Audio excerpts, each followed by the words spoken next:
Tata কালীবাড়ির ঘটনার রেশ কাটতে না কাটতেই গোলাঘাটি বিধানসভার কোলাঘাটি গ্রাম পঞ্চায়েত এলাকায় সামনে এলো আরও এক চাঞ্চল্যকর অভিযোগ। পরকীয়ার অভিযোগকে কেন্দ্র করে এক মহিলার উপর নৃশংস নির্যাতনের অভিযোগ উঠেছে। অভিযোগ, তাকে বাড়ি থেকে টেনে হিচড়ে বের করে বেধড়ক মারধর করা হয় এবং অমানবিক অত্যাচার চালানো হয়। গুরুতর আহত অবস্থায় প্রথমে তাকে বিশালগড় মহকুমা হাসপাতালে নিয়ে যাওয়া হয়। পরে অবস্থার অবনতি হলে জিবি হাসপাতালে স্থানান্তর করা হয়। সেখানে জটিল অস্ত্রোপচারের পর বর্তমানে মৃত্যুর সঙ্গে লড়াই করছেন ওই মহিলা। ঘটনায় স্থানীয় এক রাজনৈতিক নেতা সহ একাধিক ব্যক্তির বিরুদ্ধে অভিযোগ উঠেছে। তবে অভিযোগ দায়েরের পরও মূল অভিযুক্তদের গ্রেফতার না করায় পুলিশের ভূমিকা নিয়ে প্রশ্ন উঠেছে। একজন মহিলার উপর এমন বর্বর নির্যাতনের অভিযোগে এলাকায় তীব্র ক্ষোভ ছড়িয়েছে। এখন প্রশ্ন, কবে মিলবে ন্যায় বিচার?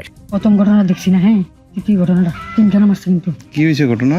ঘটনা হয়েছে আমার ছেলেও বাড়িতে নেই, ছেলে ফুয়াও বাড়িতে নেই, তারা কাজও গেছে জম্পুর। এবারে আমি ওই বাড়ি বই দিছি। হ্যাঁ, এবারে ওই বাড়ি বাঙালি মহিলাটা বলতেছে, আয় বদমাসিরে মারানো আসবা, লেন দিকে বদমাসি নড়িয়ে মারান, আগুন লাগা ভারী গজাইলে দেন, এটা তুলে দেন। কেডা কইছে এটা? এটা ওই বাড়ি নাম কি দেনের? আরে আরে আচ্ছা, এরপরে এবার তারপরে সব মহিলারা কিনেছে। এবার রুকিয়া বেগমে খুব মারধর করছে। এবার সুমনে যে থাপড়ে দিছে, তারপর না মহিলা রক্ত হয়েছে। কে কে মারছে? সুমনা বউ মারছে, সুমনা মা মারছে, সুমনের বোন মারছে। এই ঘটনাটা করার লিগে নেতৃত্ব দিছে কেডা?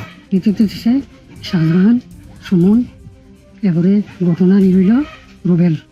আচ্ছা, আর চর দিস লোকেরা জোরে জোরে দিছে সুমন চড়াইছে। এবারে ওই ইয়াকে জানি নাম হরলাল, তে লাঠি কেটে দিছে, দুলাল লাঠি কেটে দিছে। আপনারা কি মামলা করছেন এটা নিয়ে? আমি এটা কোথাও বলতে পারবো না। পুলিশ আইসেনি? আমরা বাড়িতে টিটনালি বাড়িতে এটা তারা অন্য মহিলা আমার জাল রুম আসছে। টিটনালি কি করছে? আমার জাল রুম আসছে। টিটনালি কি করছে? টিটনালি খুব মারধর করছে, তার বউ, তার বোন, তার মাও। টিটনালি কি করে এমনি? রবার টবর কাটে না, এটা কি কোনো রাজনৈতিক নেতারা?